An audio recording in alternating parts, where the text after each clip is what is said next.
아직까지 송민아의 시신이 발견되지 않은 이유는 대체 무엇 때문일까요? 솔직히 그에 대한 해답은 아주 간단해 보입니다.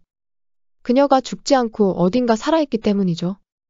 송민아를 죽였을 만한 유력 용의자는 손을 꼽을 정도로 좁혀진 상황입니다. 우선 최영민은 송민아가 창고에서 살해를 당한지도 몰랐고 돈을 갖고 튀어버린 시점부터 그녀를 보지도 못한 것 같네요. 송민아의 절친을 찾아낸 최영민이 내뱉은 첫말은 송민아가 들고 튄 돈가방이 어딨냐는 질문이었죠. 송민아가 죽은 걸 알고 있었다면 죽은 송민아의 돈가방이 어딨냐고 물었어야 자연스럽습니다. 하지만 송민아가 들고 튄 가방이라 지칭했기에 송민아의 행방도 모르는 상황이라 보는 게 합리적으로 보이네요. 무엇보다 최영민은 하빈이가 먼저 연락하기 전까지 그녀의 얼굴을 몰랐습니다.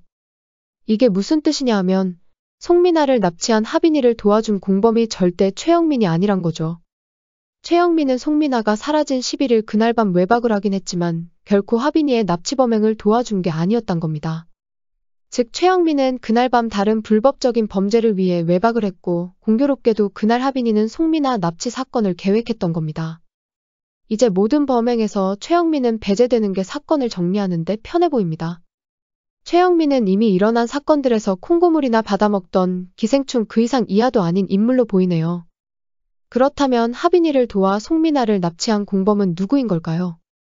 하빈이를 제외한 유력 사건 관련자들 중 집주인 김성희와 최영민은 빼고 나면 담임 박준태가 남습니다. 바로 이 남자가 하빈이를 도와 송민아를 납치한 공범이 아닐까 하네요. 그럼 박준태는 왜 하빈이를 도와 납치 사건에 가담했던 걸까요? 당연히 그에게도 득이 되는 납치였기 때문이었을 겁니다.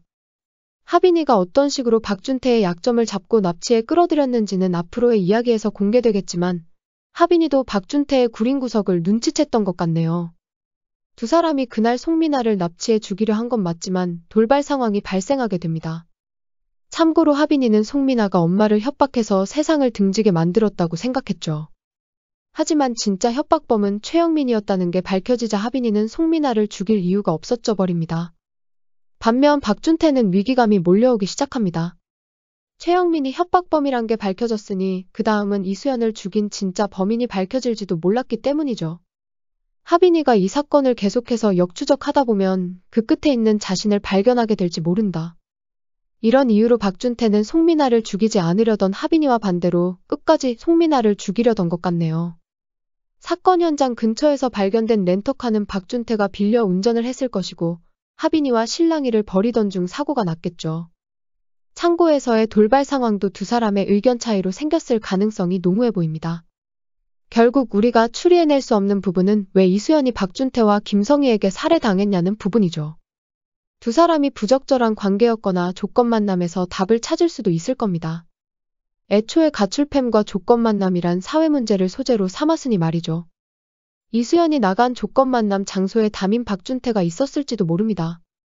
하지만 이건 전부 상상의 영역이고 제대로 된 떡밥이 풀려야 제대로 된 추리가 가능할 것 같네요.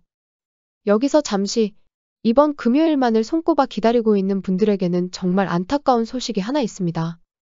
야구 중계로 결방이라는 소식이 들려오고 있는데요. 갑자기 태풍이나 폭우가 쏟아지면 경기가 취소될 수도 있을 것 같습니다만 기상청 예보로는 비 소식이 없는 걸로 예정되어 있기는 하네요. 구독과 좋아요 부탁드립니다. 저에게 큰 힘이 됩니다.